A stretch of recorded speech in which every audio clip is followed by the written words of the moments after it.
Greetings. Greetings, YouTube family and folks joining. Thanks for being here. It's going to be an interesting one today. I have several stories.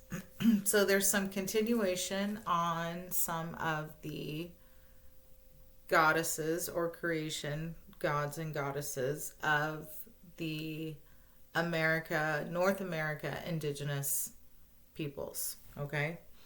And one that I found really interesting because I've been doing stories about Lilith and we talk about Venus. There's so many links. It's just wild. Anyhow, this goddess is from the Iroquois and her name is Jendenwitha. And Jendenwitha was a human female. And she's also represented as the morning star, and her name means she brings the day, or it brings the day. And the story is she's a beautiful maiden who was loved by the great hunter, whose name is, as best I can pronounce it, Sosondowa. So the story of Sosondowa is that he is a great hunter and he chases the sky elk into the sky. And he ends up in the sky house of the goddess Dawn.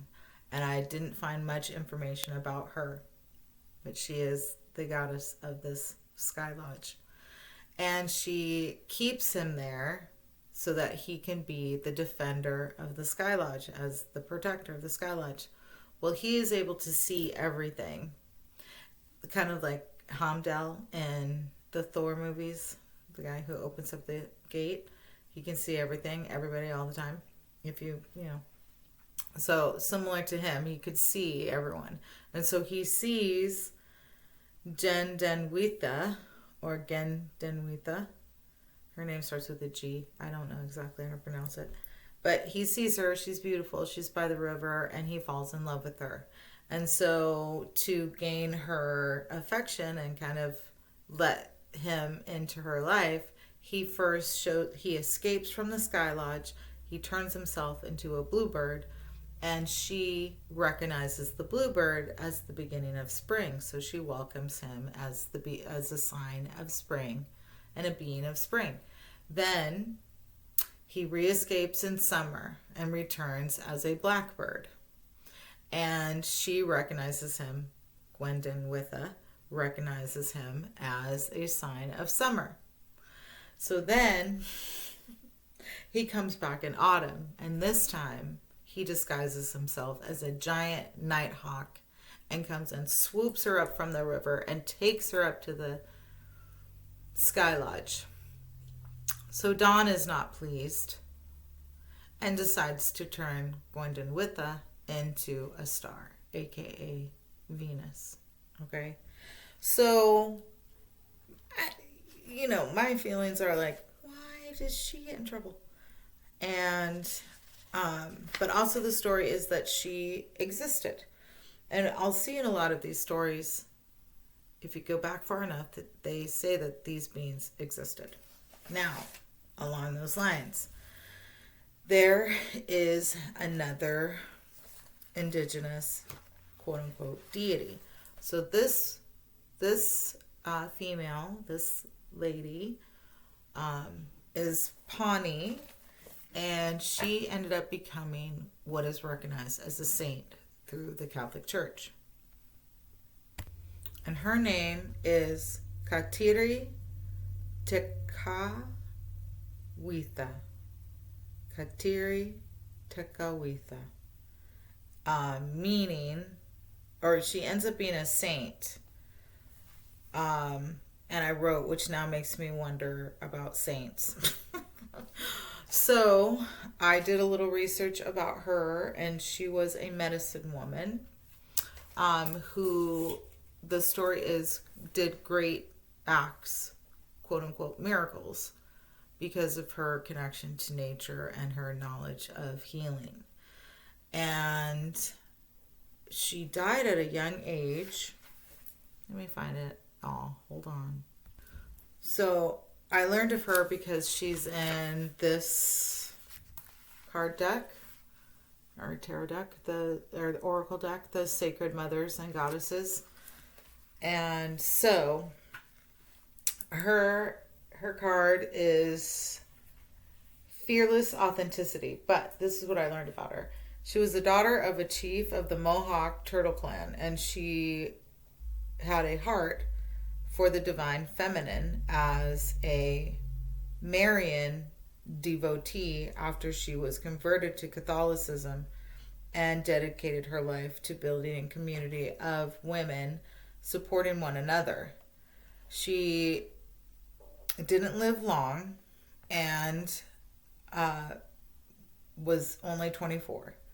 Due to many miracles attributed to her, which continue to this day, she has become the first Native American to be canonized by the Catholic Church.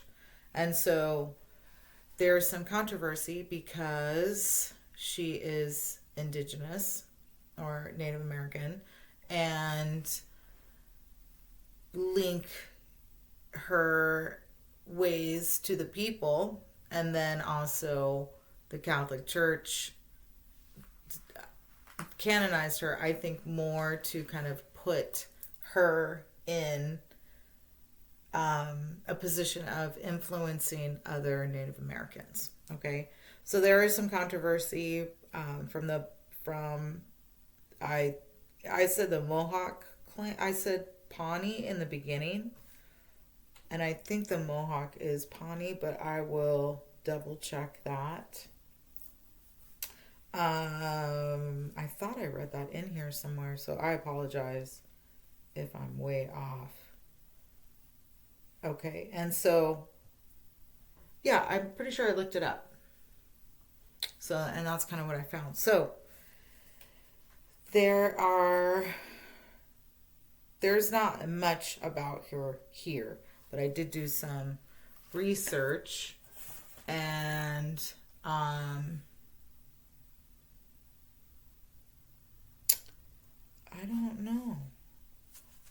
Then I think I did. Oh, because that kind of surprised me, because I had learned that Circe is where the word church comes from. So I think I was looking up this, and then also fell into some stuff about the church. But the other deity, and it's not really fair to call it a deity because it's not really seen that way, and many of us have heard this, which is Great Spirit. And there are many names for Great Spirit, and each tribe has different names. Some of the names we've heard, like Wakantanka for the Sioux, and then there are many names. I mean, I didn't write them all down, and that's just one of the few that I did write down. So I then went into a whole nother discovery. Okay, because as I was looking up about the now saint Katiri Takawita, which is interesting because the other goddess's last name had Wita at the end, so Jen Den Wita. I gotta do a little more research. Okay. And learn more. But I was looking at somewhere I saw like federal recognition of American Indians. So I did a little research because I was like, why is it that the government gets to decide who's indigenous and who came up with this blood quantum thing and why? So here goes. Federal acknowledgement. I was like, what does this even mean? So, Indian Claims Commission, which started in the 1950s, established under Indian Claims Act of 1946 by U.S. Congress to hear any long-standing claims of Indian tribes against the U.S. And it took until the late 1970s to complete most of them. Now, I don't know if I wrote this, but if I did, then I'll repeat it again. But what I had found also is in these claims, the wording was anyone who felt, not anyone who felt, but anyone who claimed to be indigenous to the Americas. And it could be by two ways: one, by blood or connection to the tribe or community, or connection to the land. Isn't that interesting? So, this Indian Claims Commission ended its operations in 1977 on any claims filed with them and were not fully resolved. And what I had read also was that if they accepted, so some of the tribal members were offered, so most of them were claiming land. If they weren't given land, they were offered money. Or if they were given land, that was it. And that's what they said. And part of this Claims Act was also to stop any further claims in the future, because it says if you received either the money or the land, you couldn't come back. You couldn't come back and charge the United States with mistreatment. There was already a claim. So I took that as future generations could not come forward. I didn't find any evidence of that. I'm just speculating on that. So then in 1978, due to Indian lands claims being a key reason, or being one of the key reasons of the Bureau of Indian Affairs established its administrative federal acknowledgement process. This is where supposedly the blood quantum came in, because this was supposed to make it easier to dole out land, when in actuality from 1977, which ended the claims from the 1950s, they reopened it up with the Indian land claim, reopened it up with the Bureau of Indian Affairs in 1978 and established the administrative federal acknowledgement process. It was the commission, so the Indian Claims Commission was adjourned, means ended, by public law in 1978, and transferred its pending docket to the Bureau of Indian Affairs. So there are, supposedly they closed out all those claims by September of 1978. And then there are still land claims. And then there's still people who have land claims. So with all of this, it just was interesting, because the way that I was presented, I'm aware of how a lot of the people that I grew up with or went to high school with or spoke with personally, who are part of a known tribe, some are of a federally recognized tribe, would have to discount. So say you're part Navajo and you're part Hopi, but the government doesn't want to recognize you as indigenous to both. You would have to pick one. And then they would give you land that was either designated for the Hopi, or they would give you land designated for the Navajo. Now I'm using that as an example because that's a rare example, but it's an example. And then this led me down, because I looked up land back and land claims. So, trigger warning. This is I cried after reading it. So I'm just going to tell you that. It is not, I'm not going to go into details. You can use your imagination, but it's not awesome. Okay? So if you want to skip this part, you can skip this part. Okay? But I discovered a tribe, or not I discovered, good goddess. I learned about a tribe I did not know about previous to looking up this information, which is the Wiyot of California and the Humboldt, Eureka area.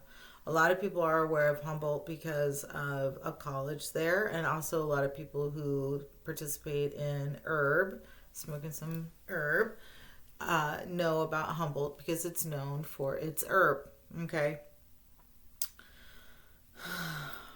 So, that area. And there's an island just off of the coastline that was the ceremonial grounds of the Wiyot people. And the story is the Wiyot have been there for thousands of years on what is called the Duluwat Islands, and is now named Humboldt Bay, California. Okay, so in 2004, they were given land back, but the story is that the people lived in the land and lived amongst the giant trees because there are giant redwoods in that area, and then also lived right next to the ocean, which is like, oh my gosh, right? Just it's beautiful there. If you've never been there, it's beautiful. It's where the redwoods meet the ocean. It's a little chilly, but because it's Northern California, kind of like Northern Central California, but beautiful. So the Wiyot people are an Algonquian language, Wiyot and Yurok, and they are distantly related to the Algonquian languages. They are distantly related to the Algonquian languages. And the Algonquian have been linked to a lot of people who look like me or look, more melanated with curly hair. And so I thought, isn't that interesting? Okay. So this area also, this was the time there were a lot of Indian wars being created by the government, by the U.S. government, for land and for gold, but mostly for land. And these people, as I told you, this land is beautiful, and it was also, supposedly, there was gold there. So there was actually these people who were kind of hired, is the best way to say it, to try to wipe out this tribe. And that's what they did. They waited until after ceremony and everybody was resting. The males would leave. The children and mothers and females would stay and rest. And then the next morning the males would return and they'd like have like a breakfast and a harvest and kind of end the ceremony. So when the males returned in the morning, there were only 2 people left alive, and that's barely.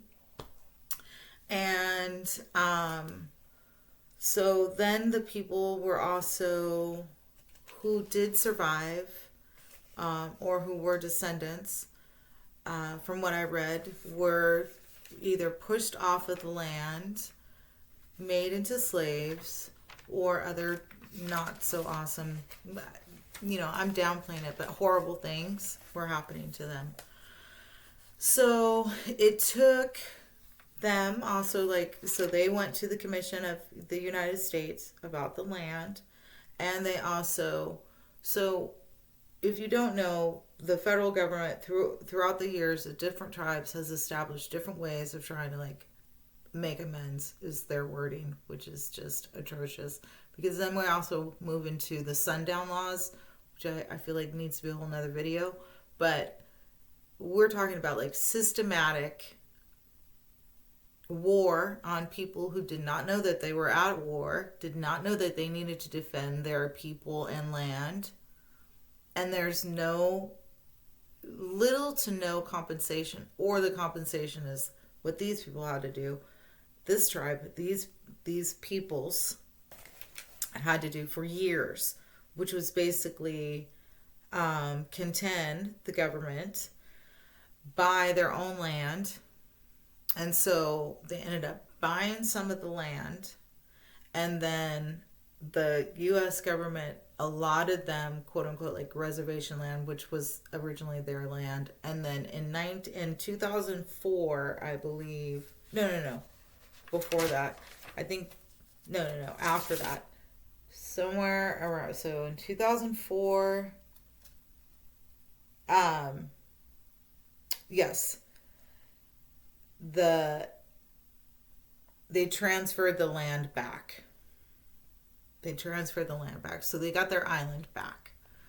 And I think it still took some time to fully get the island back, because from what I read, it was like 2012 before they got their island back. That island with all the sorrow from the past. And so it's just, it doesn't make sense to me. What else did I write here?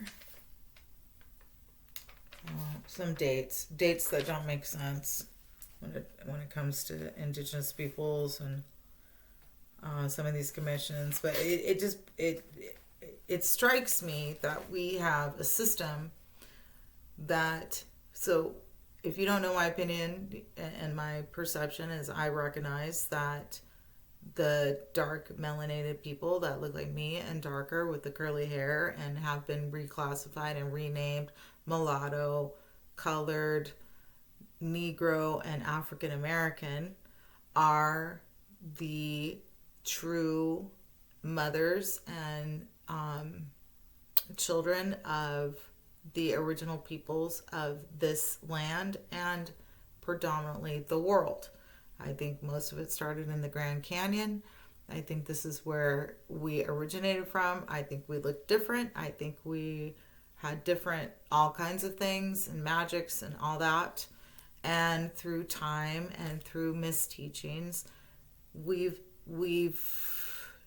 eliminated the great mother of these stories. We've eliminated matriarchy in its trueness, in that there was direction and unity and health and well-being across the entire world because of this matriarchal knowledge and knowingness and connectivity to the land and to the peoples and all of it, to the point to where we've been so mistaught about it and other people have been mistaught about it. I just want to reiterate that we've all been mistaught this history. There was a long time that I did fully think I was from Africa, that the black side of me, or the, this dark side of me, quote unquote, melanated skin, came from Africa. Though even indigenous people here in the Americas and other people have been telling me for years. I didn't put it together because I was so indoctrinated in the story. So in overstanding that and understanding that, other peoples, and we're looking at a group of people who have the traditions. They know the languages and they know the traditions. I mean, it's really heartbreaking, because that's on purpose. You know what I mean? That's on purpose. And so, though their history may be tainted with government's influence on taking over this land, it does not take away from the language and the traditions, or the knowledge of the traditions, right? And so we not recognizing that, and I think I said this in the beginning, but I didn't read it. But again, that anyone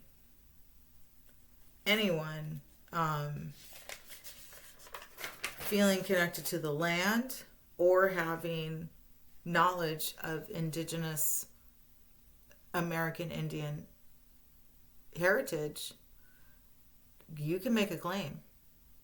I can make a claim. We can make a claim to the United States. That law didn't change. From what I understand, I will do a little bit more research, but from what it looks like, we have a right to make a claim. It may take up to 20 years to get heard and recognized. I mean, we can look at the whole Henrietta Lacks story and how long that took, because obviously, if they created the quantum blood, for doling out land, they're not interested in giving back. They're not interested. They don't want to do that. They don't want to give back the land. They don't want to give reparations for entrapping a group of people into war that had no idea they were at war. This is, I mean, and then you move into the sundown laws. Why are they even called that? Did you see that? Why are they even called that? It makes me so mad. It's not a law. It was an understood agreement across the entire United States that this was okay. It was like, okay, well, we definitely don't want them to have any access to their land, and we'll continue to make sure that their blood is all over the land. For the land, and for gold, and for water, and for, it just makes me so mad. All right, and so, federal acknowledgement process. You know what? It doesn't make it. Just makes me so mad. And then the link to the Algonquin people.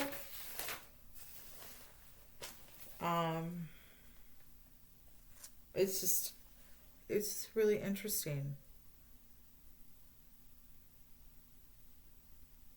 Oh, oh yeah. Okay. So with the Wiyot, the ancient redwoods were their land, and Mad River, Humboldt Bay, and the Eel River, um, and they lost their lost documented speaker who spoke Wiyot in 1962. But there are people who have been able to continue the language, and they were healers and ceremonial leaders. The great mothers were the healers and ceremonial leaders, and they received their powers on mountaintops during the night. So, of course, I wanted to include this tribe. So, I do believe that since 2012, 2013, they continue to have and what it's called is a world renewal ceremony. Man, just, really interesting. And then links to, as I learn about their deities and peoples, I see other deities and peoples who share, and I'm not talking about just indigenous American. I'm talking about like Greek and India or Tibetan and then of course South American. But I feel like in Celtic, and so to me, I really do see you see in dress, you see in lore, and you see in creation deities so many connections. So I thought that was pretty interesting. So I think that's everything for today. I have some more goddesses and such that I can share with you all on another video. I just want to make sure I share it. So that's the share of the indigenous deities. I think there's a few more as far as North American deities that I want to share with you, and then we'll be moving into the South American deities. Then when it comes to the calendar, we're just coming out of the full moon, and we just passed, so I done a video a while back ago about the 888. I don't know about y'all, but I feel like I feel a difference. I feel a different energy this week, which would have been more along the lines of a so-called portal. If you're going by the numbers, if you're going by numerology, it would have been the 21st and the 22nd.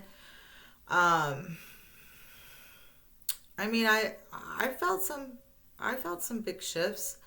I felt like that matched a little bit more, and then also we're coming into the full moon. And then the energies of, it's really interesting because the energies of the emotions. This is a really great time to recognize emotional manipulation and emotional spelling and emotional tactics. Like, it is a great time. It is very clear how it works. No, I'll just say that part. And then I would like to invite you to join my Patreon. You can join for free. You can join. There's different tiers. You can reach out.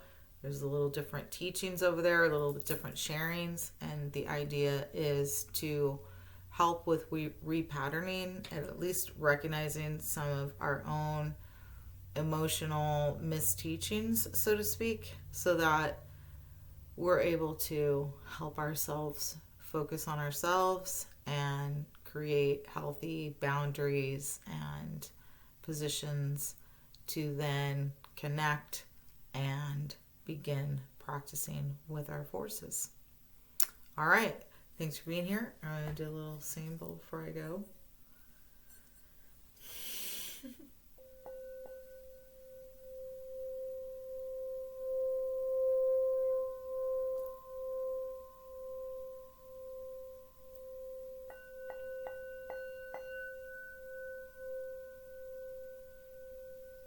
All right.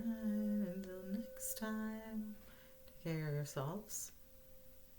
Be well.